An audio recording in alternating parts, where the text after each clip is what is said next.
ये अब सरकार रहेगी नहीं और नीतीश कुमार के खात्मा हो जाए। शिक्षक बनना कोनो साधारण बात है क्या?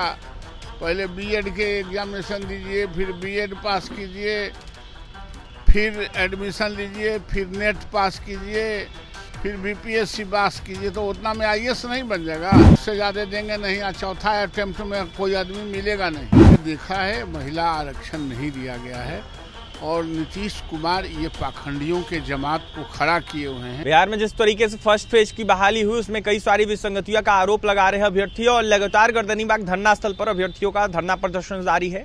अभ्यर्थी कह रहे हैं कि फर्जी अभ्यर्थी इस बहाली में काफी इंटर कर गए हैं और कहीं ना कहीं उनको हटाया जाए और इसको लेकर रिवाइज रिजल्ट जारी किया जाए। ऐसे में हमारे साथ बात करने के लिए बीजेपी एमएलसी नवल किशोर यादव हजूरे की बात करेंगे। नवल जी, लगातार अभ्यर्थियों के द्वारा आरोप लगाया जा रहा है फर्जीवाड़ा का, धांधली का, और ऐसे में अभ्यर्थी कह रहे हैं कि रिवाइज रिजल्ट जारी होना चाहिए। उसको लेकर प्रदर्शन भी 3 दिनों से जारी है। निश्चित रूप से रिवाइज रिजल्ट तो होना ही चाहिए और जो फर्जरी हुए हैं, जो बाहर के लोगों को घुसाया गया है और जो बीच बीच में संशोधन किए गए हिंदी और इंग्लिश के मार्क्स को समाप्त किया गया है, वो कहीं न कहीं सुनियोजित साजिश के तहत है और इस पर विचार होना चाहिए और सरकार के बंटाधार हो जाएंगे। जिस तरह से उदंडता के साथ पेश आ रहे हैं, ये अब सरकार रहेगी नहीं और नीतीश कुमार के खात्मा हो जाए। 3 अटेम्प्ट से ज्यादा अभ्यर्थी अब एग्जाम नहीं दे सकते, ऐसा कहा गया है शिक्षक नियुक्ति को लेकर।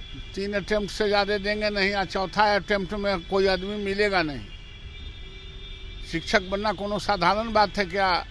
पहले बीएड के एग्जामिनेशन दीजिए, फिर बीएड पास कीजिए, फिर एडमिशन लीजिए, फिर नेट पास कीजिए, फिर बीपीएससी पास कीजिए, तो उतना में आईएएस नहीं बन जाएगा। अब आने वाले कल में कोई शिक्षक के ऐसी उम्मीदवार भी मिलेगा क्या? इसलिए ये जानबूझ के ये इस तरह का बैरियर लगा रहे हैं। ये आने वाला कल के लिए दुर्भाग्यपूर्ण है। महिला आरक्षण को लेकर अब अभ्यर्थी सवाल उठा रहे हैं, कह रहे हैं कि जिस तरीके से सेकंड फेज में बहाली हुई है, ऐसे में जो बहाली हो रही है या फिर कह सकते हैं नियुक्ति पत्र दिया जाएगा, इसको देखते हुए महिला आरक्षणों को कहीं ना कहीं नहीं महिलाओं को दिया गया। ऐसे में 35% आरक्षण होता है, लेकिन आरक्षण न देके बाहर के अभ्यर्थियों को घुसाया जा रहा है। ये मैंने देखा है, महिला आरक्षण नहीं दिया गया है और नीतीश कुमार ये पाखंडियों के जमात को खड़ा किए हुए हैं और खाली महिला का नाम लेते हैं और जब महिला की भागीदारी की बात होती है तो उसको कटौती करते हैं। इसलिए ये इन लोगों को, बेशर्मों को शर्म आनी चाहिए कि खाली महिला के नाम लेने से महिला का उत्थान नहीं होगा। भाषा विषय में परिवर्तन किया गया है। फर्स्ट फेज की बहाली में उसका मार्क्स ऐड होता था, सेकंड फेज की बहाली में उसका मान्यता ही खत्म कर जान के सुनियोजित साजिश के तहत बिहार के बच्चों को दबाने के लिए इस तरह का बीच में प्रयास किया गया है। काफी कट ऑफ हाई गया है नवल जी। ऐसे में अभ्यर्थी कह रहे हैं कि डोमिसाइल नीति खत्म कर दिया गया, इस वजह से कट ऑफ हाई गया है, इसमें सुधार होनी चाहिए। निश्चित रूप से सुधार। ये बिहार के स्कूलों के लिए है, बिहार के बच्चों के बारे में बिहार के ही लोग अधिक जानते हैं। ये कोई इंडस्ट्रीज नहीं है कि कहीं से ला के बाहर से भर दीजिएगा, जिनको हमारे परिवेश से कोई मतलब नहीं है, हमारा बच्चों के सेंटिमेंट से मतलब नहीं है। सिर्फ नौकरी करने का यह जगह नहीं है, ये कंट्रीब्यूट करने का जगह है शिक्षा विभाग।